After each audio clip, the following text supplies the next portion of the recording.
ท่านก็จะต้องส่งพลังอธิษฐานกับสิ่งศักดิ์สิทธิ์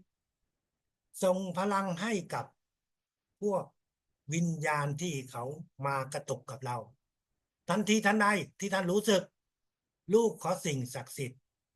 จิตวิญญาณท่านอาจารย์ใหญ่ขอให้วิญญาณที่มากระตุกนี้ได้ไปสู่กับแสงสว่างกับสิ่งศักดิ์สิทธิ์เดี๋ยววิญญาณนั้นเขาก็จะขอบคุณเราแล้วเขาจะไปแต่แล้ววิญญาณนั้นจะมาอีกหรือไม่ท่านก็เลยเห็นมีกระตุกอีกแต่การกระตุกนั้นท่านไม่ต้องกังวลใจมันเป็นวิญญาณใหม่เป็นวิญญาณอื่นที่ก็เข้ามาขอพลังอีกดังนั้นท่านก็อธิษฐานอีกนะอาจจะมีมากกว่านั้นนั่นหมายถึงว่าท่านเป็นคนมีพลังท่านเป็นคนมีบุญดังนั้นวิญญาณเหล่านั้นเขาถึงจะมาขอเราถ้าท่านเป็นคนดุร้ายพวกที่ขอทานอ่ะสมัยนี้ไม่ค่อยมีแล้วขอทานแต่ว่าไอ้พวกขอทานอ่ะพอเขาเห็นท่าทางดุร้ายเนี่ยเขาก็จะไม่กล้าเข้ามาท่านเป็นคนมีบุญวิญญาณทั้งหลายก็จะมาขอท่านสักพักหนึ่งมันก็จะหมดและก็จะไม่มีวิญญาณเหล่านั้นอีกนั่นคือการนอนของเราท่านไปงานบวชงานไม่ใช่งานบวชงานอ่างานศพเมื่อมีคนเสียชีวิตท่านไปที่งานศพท่านทำตามรูปแบบตามวัฒนธรรมแล้วท่านก็ไปยืนอยู่ที่หน้าศพตรงที่เขามีเขียนชื่อนะครับแต่ถ้าคนมันเยอะท่านก็ไม่ต้องไปยืนอยู่ตรงนั้นก็ได้นะตอนที่ท่านกลับไหว้ศพนะท่านก็อธิษฐานเลยลูกขอสิ่งศักดิ์สิทธิ์จิตวิญญาณของท่านอาจารย์ใหญ่ช่วยเดือวิญญาณของผู้ที่เสียชีวิตไปสู่กับสิ่งศักดิ์สิทธิ์ไปเกิดใหม่วิญญาณเขายืนอยู่ข้างๆโลงศพนั่นแหละพอท่านอธิษฐานปุ๊บเขาจะได้ยินเขาจะรับฟังสิ่งที่ท่านจะรู้สึกตอนนั้นก็คือขนลุกสิ่งที่ท่านจะรู้สึกตอนนั้นก็คือมีอาการเย็นก็คือวิญญาณเขาอาจจะสัมผัสกับเราจึงทำให้เรารู้สึกเย็นขึ้นมานั่นคือการส่งพลังให้กับผู้ที่เพิ่งเสียชีวิตถ้าฝังไปแล้วเผาไปแล้วท่านอธิษฐานแบบนี้ไม่ได้ท่านต้องรอให้เขามาสะกิดเราถึงจะสามารถที่จะช่วยได้นั่นก็คือการส่งพลังให้กับผู้ที่เพิ่งเสียชีวิต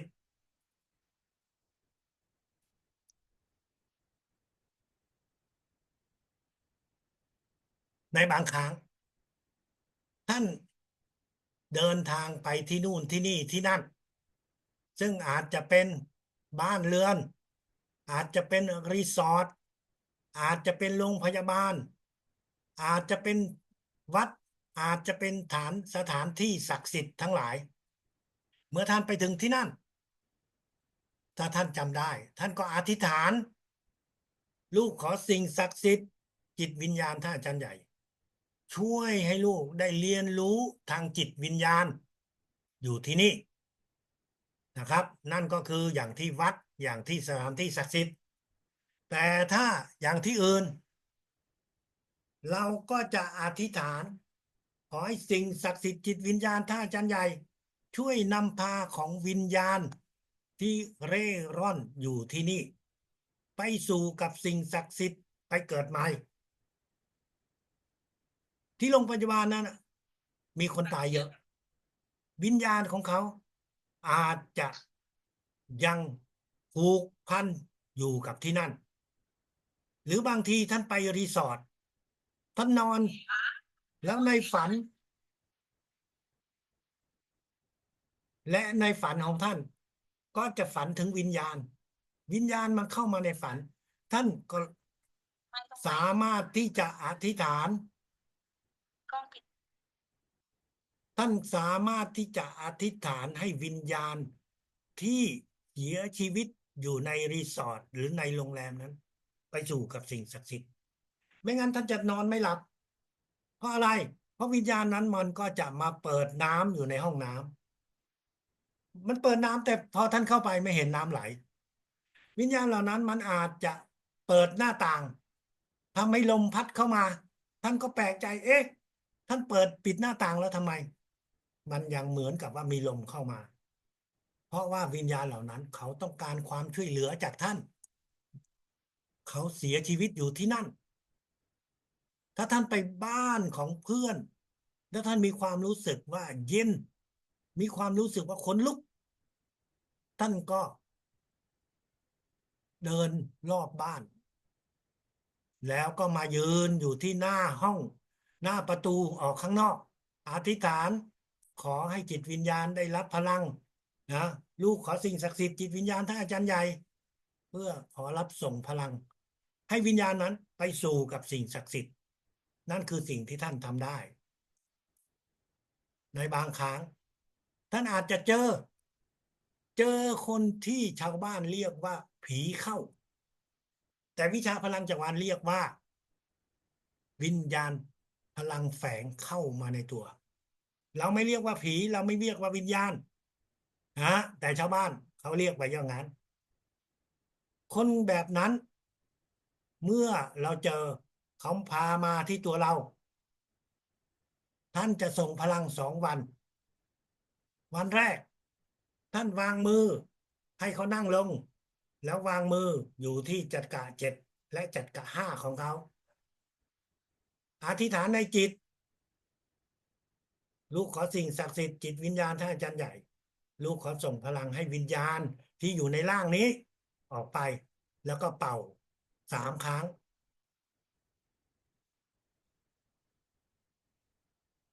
สูดสั้นเป่ายาว3 ครั้งวางมือไป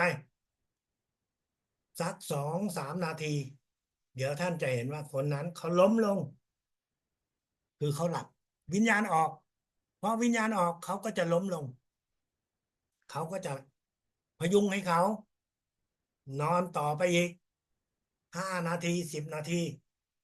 แต่มือเรานั้นอ่ะจะวางครบเพียง5 นาทีเท่านั้นแล้วสักพักหนึ่งเขาก็จะตื่นขึ้นมาถ้าท่านสมัยนี้ท่านมีโทรศัพท์ท่านถ่ายวิดีโอไว้ตั้งแต่ตอนที่เรายังไม่วางมือแต่พอเราวางมือปุ๊บเขาจะนั่งนิ่งท่านก็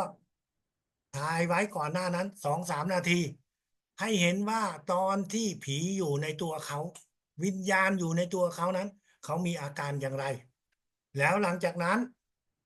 เมื่อเขาตื่นขึ้นมาเขาก็จะปกติเขาก็จะถามว่าเอ๊ะทำไมเขามาอยู่ตรงนี้เขามาหลับอยู่ตรงนี้ได้ไงแน่นอนเราก็ต้องมีคำอธิบายเขาว่าเป็นไปไม่ได้ไม่มีแต่สมัยก่อนเราไม่มีกล้องเราก็ไม่รู้ว่าจะบอกเขายังไงแต่สมัยนี้เรามีกล้องแล้วเดี๋ยวเขาจะขอลบเองวันที่2ตอนนี้เขาเป็นตัวของตัวเขาแล้วแล้วก็จับอยู่ที่นิ้วโป้งอยู่ที่เท้าให้ครบ5 นาทีเป่าออก3 ครั้งก็เป็นการส่งพลังครบถ้วนให้กับวิญญาณที่อยู่ในร่างคนนั้นไปสู่กับสิ่งศักดิ์สิทธิ์นั่นคือสิ่งที่ท่านสามารถที่จะฝึกจะทำได้นี่คือวิธีการส่งพลังให้ตัวเองให้กับคนอื่นส่งพลังในเรื่องของทางจิตวิญญาณถ้าไหนมีคำถามเกี่ยวกับเรื่องนี้สามารถที่จะถามได้ขอย้ำถ้าท่านไม่ได้เปิดจักระ100%ท่านไปวางมือเข้ากับคนที่มีวิญญาณพลังแฝงวิญญาณพลังแฝงอาจจะย้ายจากคนนั้นมาที่ตัวเราสิ่งนี้มันมีมาแล้วกันก็คืออยู่ที่ศูนย์พลังจักรวาลมีช่างภาพที่ไปถ่ายทำสารคดีเกี่ยวกับพลังจักรวาลแล้วพลเอกเกษมตอนนั้นบอกว่าอย่าแตะเข้าตัวผู้หญิงคนนี้เพราะว่าเขากำลังโดนพลังแฝงแต่มีช่างคนหนึ่งไม่เชื่อ แอบแตะมือเข้าไปอ่าว่ามันเป็นยังไงแน่นอนมันก็ไม่มีอะไรมันก็ปกติเพียงแต่ว่าหลังจากนั้น3-4 วันผู้ชายคนนี้ก็เริ่มมีอาการของคนที่โดนผีเข้าที่บ้านคิดว่าเขาเริ่มเป็นบ้าพาไปหาหมอมันไม่เป็นไรตรวจสอบอะไรก็ไม่เห็นแต่มีอาการแบบนี้อาการที่ว่าพูดจาเลอะเทอะมีอาการด่าว่ามีอาการที่เรียกว่าไม่ค่อยรับประทานอาหารถ้าอยู่นานๆนะตัวจะผอมอยากจะลดน้ำหนักวิธีการนี้เป็นหนึ่งวิธีการก็คือให้วิญญาณมันเข้ามาในตัวเราเดี๋ยวตัวจะผอมลงเป็น10-20 กิโลนะครับเพียงแต่ว่าจะเอาออกได้หรือไม่เนี่ย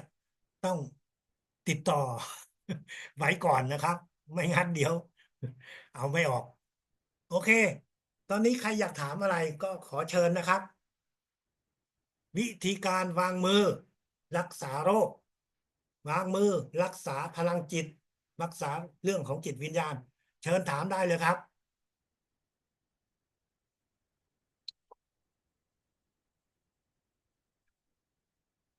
ท่านอาจารย์ครับเมื่อกี้จดไม่ทันจากการมันมีอยู่7 ตำแหน่งทีนี้ทราบตำแหน่งที่7ที่6ที่5อาจารย์ช่วยรบกวนกรุณาทวนอีกสักครั้งได้ไหมฮะที่7หนึ่งอยู่บนกระหม่อมกระหม่อมที่6อยู่ที่กลางหน้าผากที่5กระดูกต้นคอ ที่ดอยกระดูกก็ต้นคออย่าพูดตามเดี๋ยวเสียงมันจะซ้อนฟังยากที่ห้าครับผมกระดูกต้นคอที่สี่อยู่บนกระดูกสันหลังตรงข้ามกับลิ้นปี่หรือระดับเดียวกันกับหัวใจนั่นคือที่สี่ที่สามอาจารย์อยู่บนกระดูกสันหลังตรงข้ามกับสะดือที่สองคือกระดูกก้นกบคือคือกระดูก ที่สองคือกระดูกก้นผมเลยกระดูต้นที่กก้นกบสองนะตรงนั้นอ่ะที่เรานั่งอยู่ติดกับพื้นมือของเราครับวางอยู่ติดกับพื้นติดกับกระดูครับกก้นกบนั่นคือจัดการสองครับผมหนึ่งนี่คือยังไม่กำหนด หนึ่ง ใช่ไหมฮะไม่ต้องสนใจหนึ่งมันก็อไม่ยู่ข้างล่างต้องสนใจนั่นแหละอยู่ระหว่างทวารหนักกับอวัยวะเพศ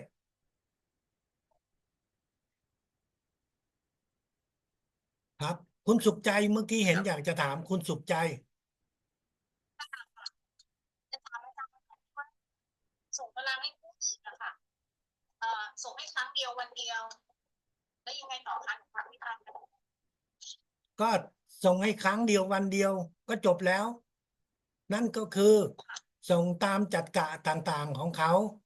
ส่งในจุดค่ะที่เขามีอาการเจ็บมีอาการปวดที่เรารู้แน่ว่ามันอยู่ตรงไหนเราก็วางมืออยู่ตรงนั้นค่ะถ้าวันต่อไปเราฟังไม่ทันวันต่อไปก็ทำซ้ำอีกจำได้ครับทำวันละ1 ครั้งจ้ะทุกจุดทุกจัดกะที่เราต้องการวางวันละ1 ครั้งเท่านั้นต้องทำวันถัดไปด้วยคุณทิพย์อย่าเพิ่งพูดครับคุณทิพย์ให้คุณสุขใจจบก่อนเอ่อไปเป็นวันที่เท่าไหร่คะถูกต้องครับ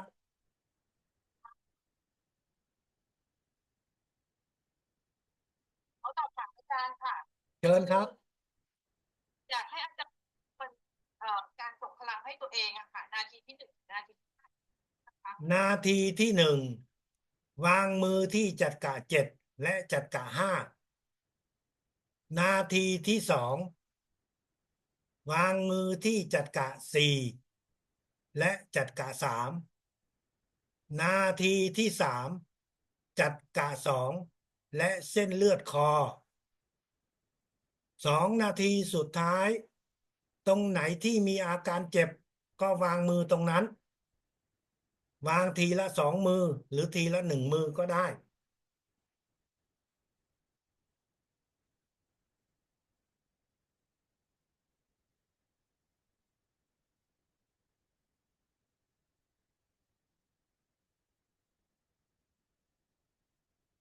อสอบถามอาจารย์ เชิญครับ อ่าอาจารย์ครบควรคนที่เปิดจักระแล้ว แต่ว่าจะเพิ่มฟื้นฟูได้100%เนี่ยอาจารย์เราต้องทำยังไงฮะเมื่อกี้ฟังไม่ทันอาจารย์ เมื่อคุณต้องการฟื้นฟู คุณก็วางมือที่จักระ6-7หรือไม่วางก็ได้ ให้อธิษฐานตอนที่อาจารย์จรูนส่งพลัง ว่าลูกขอสิ่งศักดิ์สิทธิ์จิตวิญญาณท่านอาจารย์ใหญ่ ขอให้ลูกได้รับพลังฟื้นฟูการเปิดจักระ100%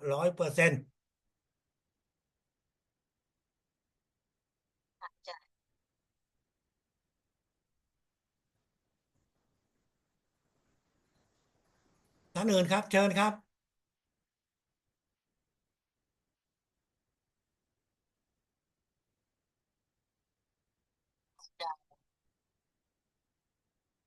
เชิญครับ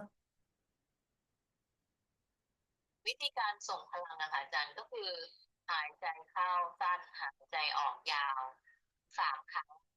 ใช่ไหมคะอาจารย์ ไม่ใช่ครับ หายใจเข้า หายใจออกยาว3 ครั้ง นั่นคือการทำสมาธิครับ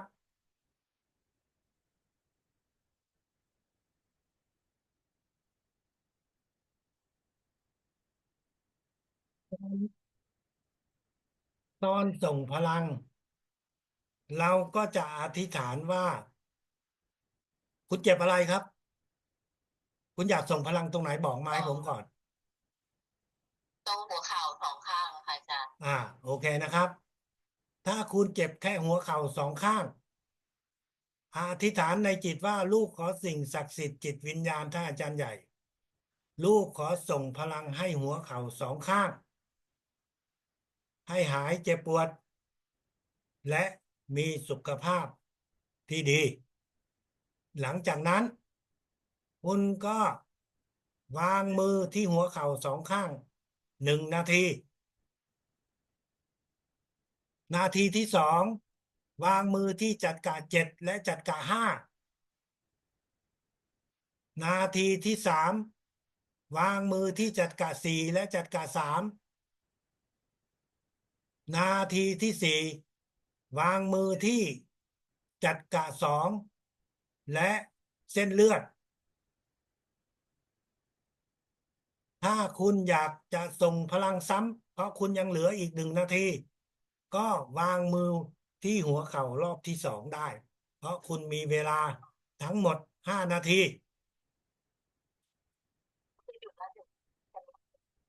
ใช่ครับ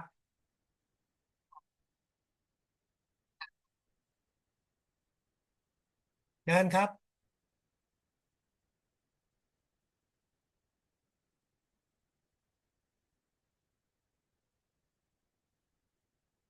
โอเค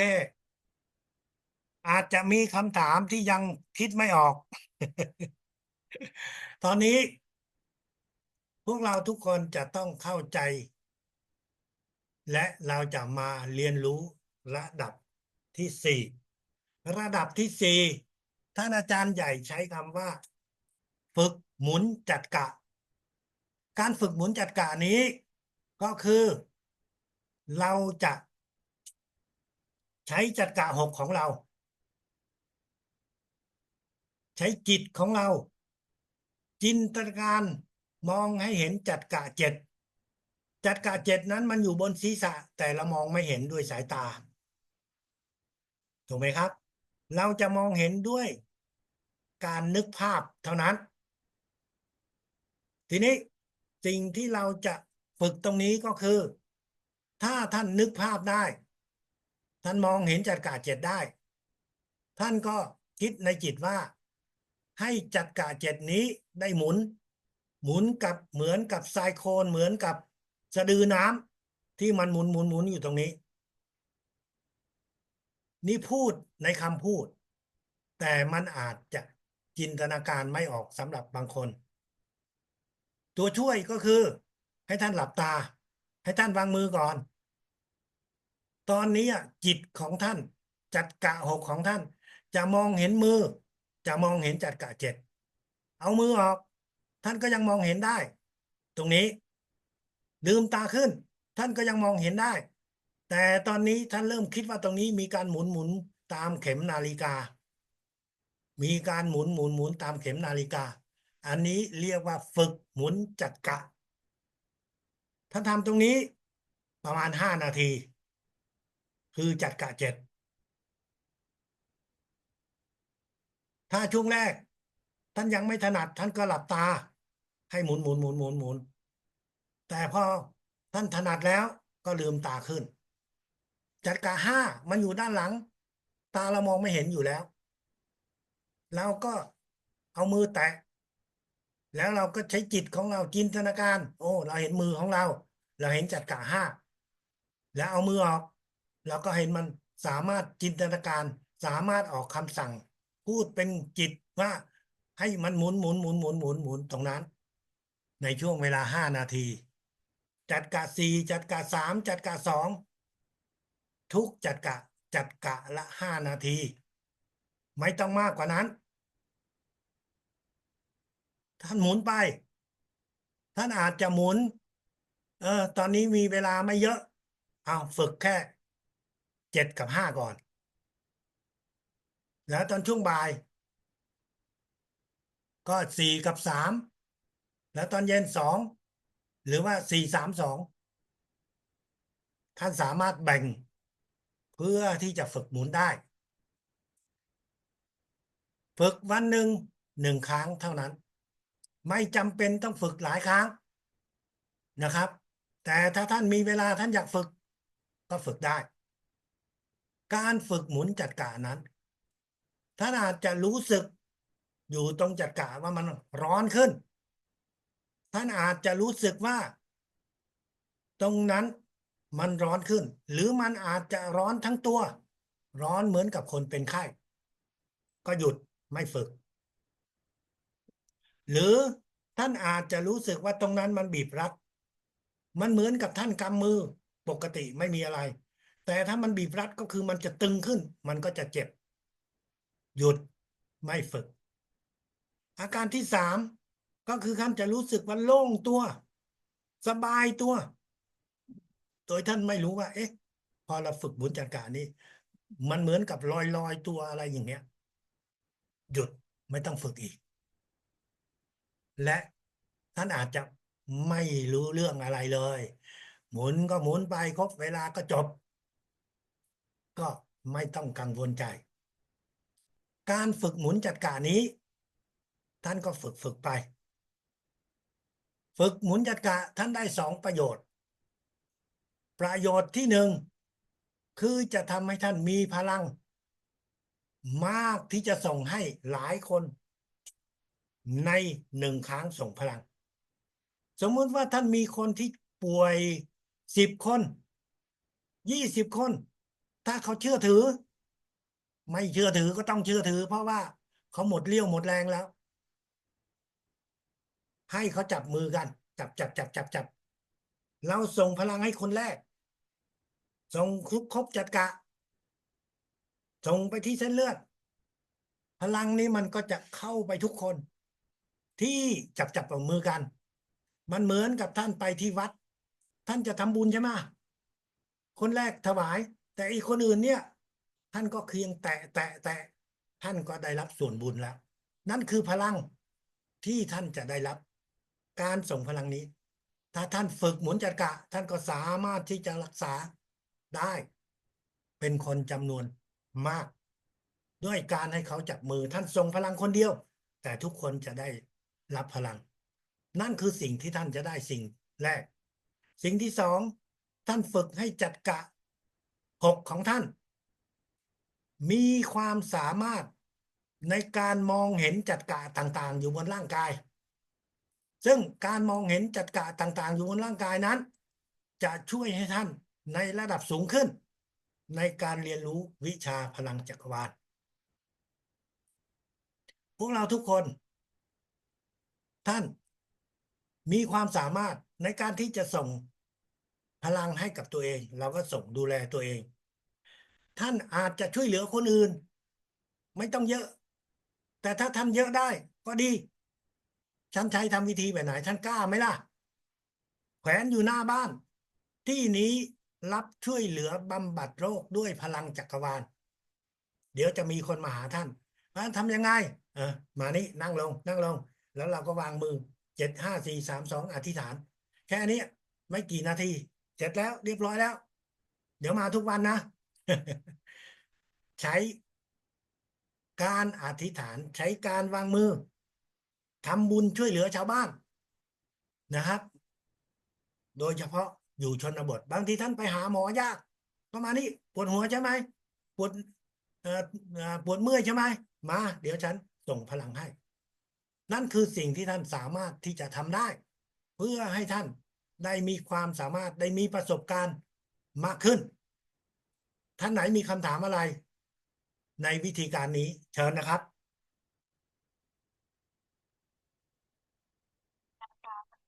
อาจารย์คะหนูเดชวรฤทัยค่ะหนูขอสอบถามในเรื่องของการหมุนจักระค่ะอาจารย์คะคือหนูจดไปด้วยค่ะอาจารย์หนึ่งคือวางมือที่จักระที่7บนหัวสุด ให้กำหนดให้หมุน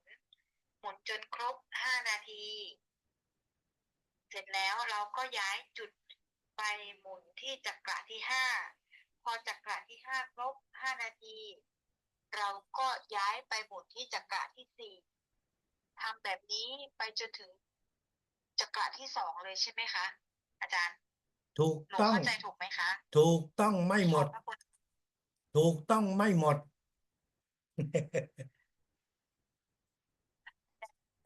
คำแรกที่บอกว่าวางมือที่จักระเจ็ดไม่ใช่วางมือที่จักระเจ็ดการวางมือนั้น ถ้าเราจินตนาการไม่ได้ เราถึงจะวางมือ การฝึกหมุนจักระไม่มีการวางมือ ให้จินตนาการโอเคหนูแก้ละ แต่การวางมือนั้นเป็นเพียงแค่ตัวช่วย หมายถึงว่าถ้าคุณจินตนาการยังไม่ได้ คุณก็เอามือมาช่วย วางเพื่อที่มันจะจินตนาการได้แค่นั้น แต่ไม่ใช่เป็นการวางมือ แต่ถ้าจินตนาการไม่ได้ ให้ว่าให้ใช้มือช่วยก่อนเนาะ ใช่ครับ ขอบคุณค่ะอาจารย์ ครับ ขอบ ท่าน คุณค่ะ ท่านอื่นครับ จะฐานเบื้องต้นของการกำหนดจะหมุนจักระเนี่ยต้องเริ่มต้นที่จักระที่6คือหน้าผากใช่ไหมครับ ไม่ใช่ครับ ตัวจินตนาการ เราใช้จิต เราใช้จักระหกเป็นเครื่องมือในการหมุนจักระเมื่อคุณจินตนาการก็คือคุณใช้จักระหกเมื่อคุณออกคำสั่งก็คือคุณใช้จักระหกเราจะไม่หมุนจักระหกแต่เราจะใช้จิตของเราใช้ภาพที่จากการจินตนาการ เพื่อหมุนจักระ7 5 4 3 2เท่านั้น ครับการจินตนาการของเรามันก็เกิดจากพื้นฐานของจักระ ผมไม่นิยามว่าพื้นฐานจากจักระหกเราใช้จักระหกเพื่อหมุนจักระต่าง โอเคเห็นครับอาจารย์ขอบคุณครับขอบคุณครับ ๆ โอเคนะครับ ตอนนี้ ครับ ให้พวกเราทุกคน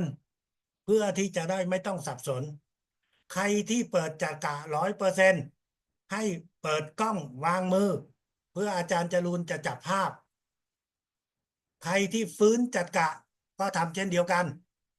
ส่วนท่านอื่นๆ ไม่ต้องทำอะไรนะครับ ท่านก็เฉยๆท่านจะออกไปก็ได้ หรือท่านจะอยู่